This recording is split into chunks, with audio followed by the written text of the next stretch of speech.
Podcast SG, le rendez-vous santé de votre gestion de TPE-PME. Bonjour à tous, bienvenue dans ce nouveau podcast SG, le rendez-vous santé de votre gestion de TPE-PME, en partenariat avec la société SIL Gestion, pilotage d'entreprise, finance et conseil. La fin d'année arrive à grands pas. Le moment de faire le bilan et bien souvent, c'est également l'heure pour les managers de réaliser avec leurs collaborateurs l'entretien annuel. Alors aujourd'hui, nous allons parler d'un sujet très important. Si vous gérez du personnel, comment bien construire son entretien annuel afin qu'il soit le plus efficace possible, aussi bien pour le collaborateur que pour l'employeur. Entendons-nous bien, nous allons parler ici de l'entretien annuel de performance et non des entretiens professionnels. Dans un premier temps, il me paraissait important de faire cette distinction. Sachez que depuis 2018, seul l'entretien professionnel est obligatoire, ce qui n'est pas le cas pour l'entretien annuel, sauf si une convention collective le prévoit. Il y a deux entretiens professionnels distincts. L'entretien professionnel qui se tient tous les 2 ans, l'entretien professionnel approfondi ou spécifique qui doit être réalisé tous les 6 ans. Tous les 2 ans, et à l'issue de divers congés ou absences de longue durée, le salarié doit bénéficier d'un entretien professionnel avec son employeur ou son RH. Cet entretien prend une forme spécifique tous les 6 ans. L'entretien professionnel a pour but de dresser un bilan du parcours professionnel du salarié depuis le précédent entretien ou depuis son arrivée dans l'entreprise si c'est le premier. D'étudier les perspectives d'évolution du salarié et les besoins en formation qui peuvent y contribuer. De l'informer sur la validation des acquis de l'expérience ainsi que sur ses droits acquis au CPF, anciennement le DIF. Là-dessus, cet entretien est bien distinct de l'entretien de performance annuel, celui dont on va parler aujourd'hui. L'objet de l'entretien professionnel n'est pas l'évaluation du travail du salarié, mais bien l'identification de ses compétences et de ses aspirations professionnelles. Il permet la mise en place d'actions de formation ou de professionnalisation, mais également d'accompagner le salarié dans la connaissance des dispositifs de formation qui sont mis à sa disposition. L'entretien annuel de performance n'est pas imposé par le Code du travail. Une convention collective peut néanmoins le prévoir. Il doit respecter les dispositions prévues par cette dernière. En l'absence d'obligation conventionnelle, l'employeur peut décider de sa mise en place. Par conséquent, cela étant dit, nous allons donc nous intéresser à l'entretien annuel de performance. N'étant pas obligatoire, il n'est par conséquent pas normé. Et c'est pourquoi il nous paraissait vraiment important de mettre en lumière l'utilité de celui-ci. Et pour comprendre davantage ce sujet, j'ai le plaisir d'accueillir une experte en la matière, Sandra Morin, Project Manager chez Kelly Service, dont les entretiens de performance sont pratiques courantes dans son entreprise et qui accompagne ses managers dans la compréhension et la mise en application de leur rouage. Bonjour Sandra, ravie de t'accueillir ici pour ce nouveau podcast. Bonjour Sylvie, merci pour ton invitation. Alors est-ce que tu peux nous expliquer un petit peu ton parcours professionnel ? Oui, bien sûr. Alors après des études en comptabilité, j'ai complété mon cursus par un master en RH que j'ai réalisé en alternance chez Kelly Service. Pour vous parler un petit peu de Kelly Service, c'est une entreprise américaine. Elle évolue dans les prestations RH, c'est-à-dire que nous sommes un partenaire emploi de 350 salariés en France qui propose du recrutement en CDD, en CDI, du travail temporaire, de l'évaluation de candidats et des solutions d'externalisation. Très bien. Alors pour moi, depuis les années 2000 dans cette entreprise, j'ai évolué sur différents postes.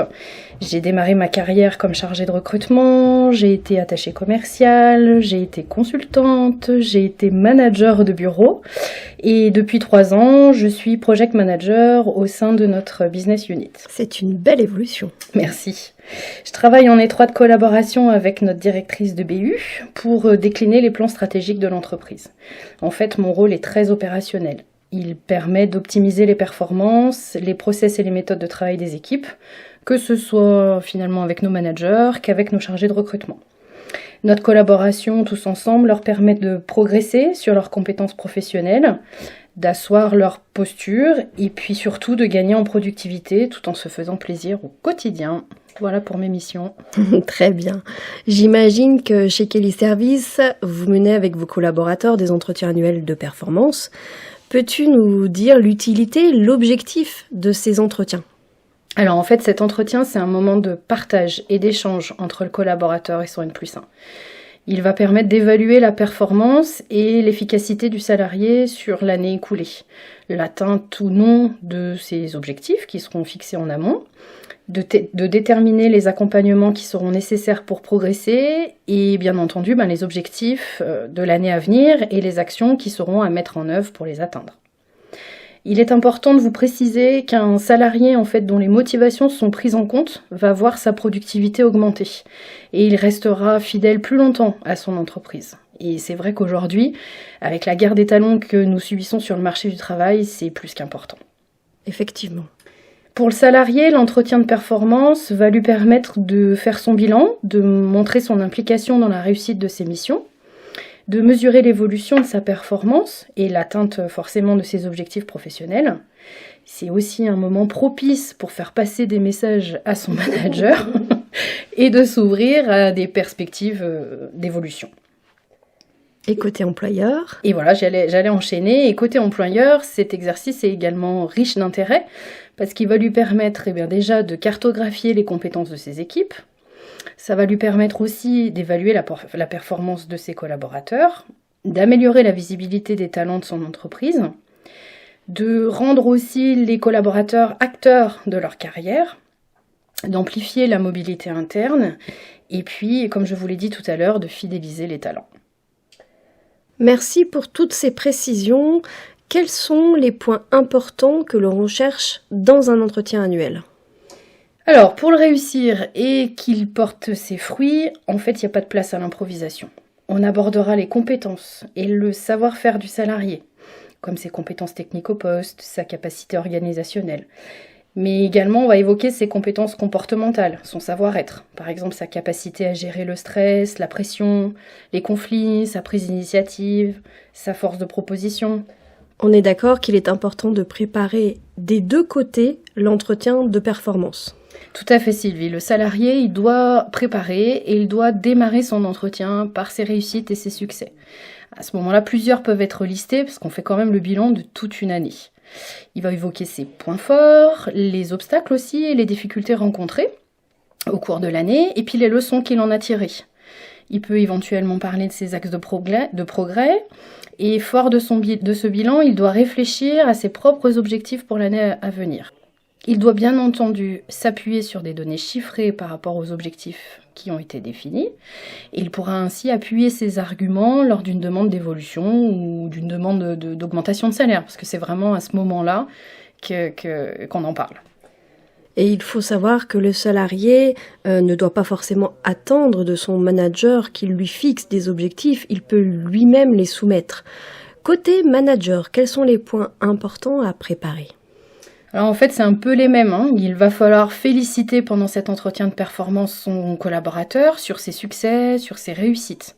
Il faut identifier ses points forts, également ses axes de progrès de manière constructive.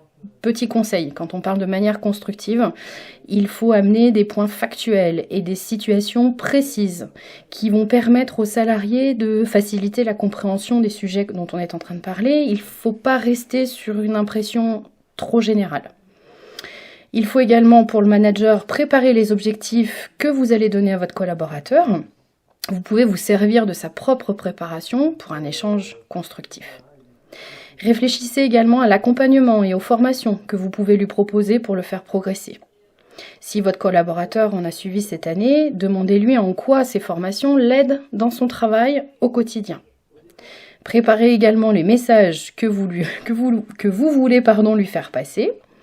Prenez ce temps pour remobiliser votre salarié si besoin. Le recentrer aussi parfois. Voilà, parfois le recentrer et surtout profitez de ce temps pour lui donner des perspectives d'évolution. Et parfois, cet entretien vous permettra d'anticiper de potentiels départs. Alors personnellement, j'ai toujours tendance à expliquer qu'il faut aligner les priorités des différents services. Je m'explique. Pour faire comprendre les priorités de votre service, vous avez besoin de clarifier la vision de votre entreprise à court terme et à long terme.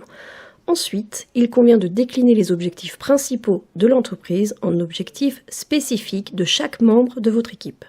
Chacun doit comprendre sa collaboration individuelle dans le prévisionnel global de l'entreprise. Ainsi, vous rendez concret la volonté du dirigeant et donnez des objectifs clairement définis à vos collaborateurs et ainsi ils se sentent davantage impliqués et ils ont vraiment l'impression de participer à l'évolution de l'entreprise. Sandra, selon toi, quelles sont les bonnes pratiques pour mettre en avant les valeurs de l'entreprise ?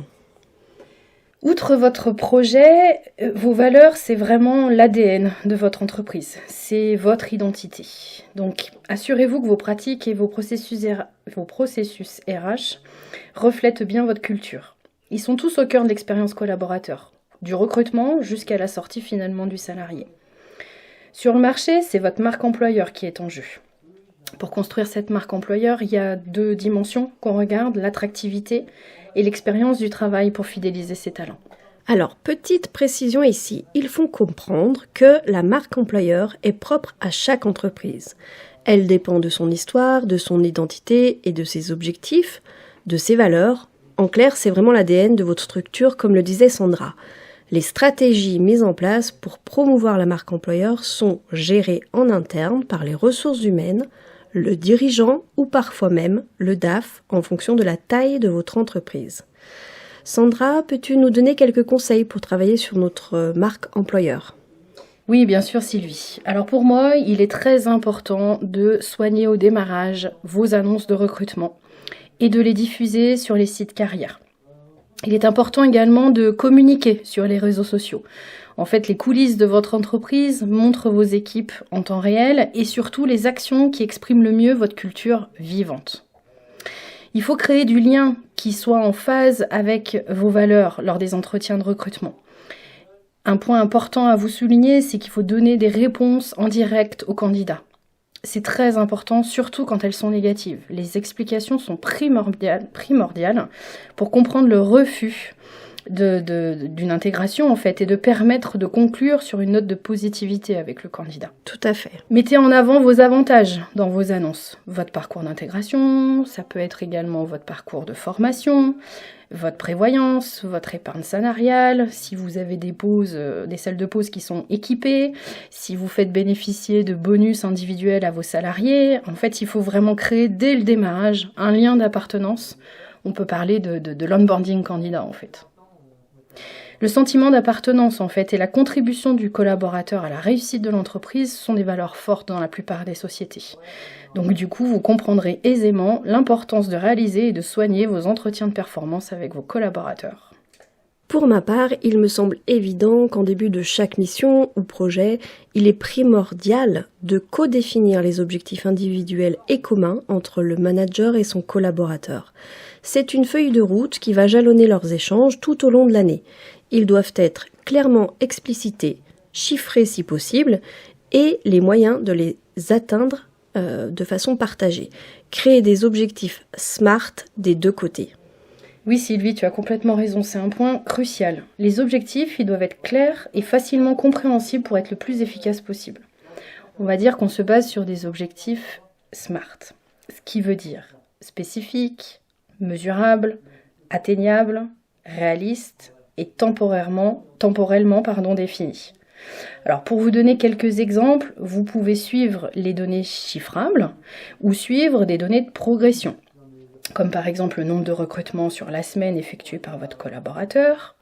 Ça peut être le chiffre d'affaires et la marge dégagée par trimestre.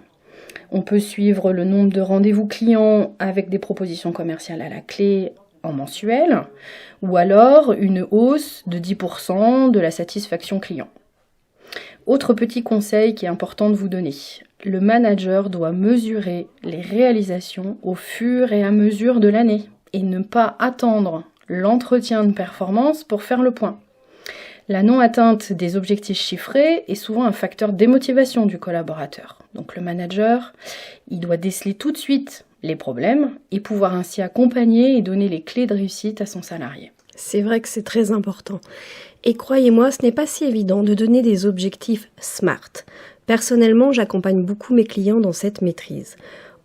Ok, vous voulez donner tel objectif, mais comment allez-vous arriver à le mesurer ?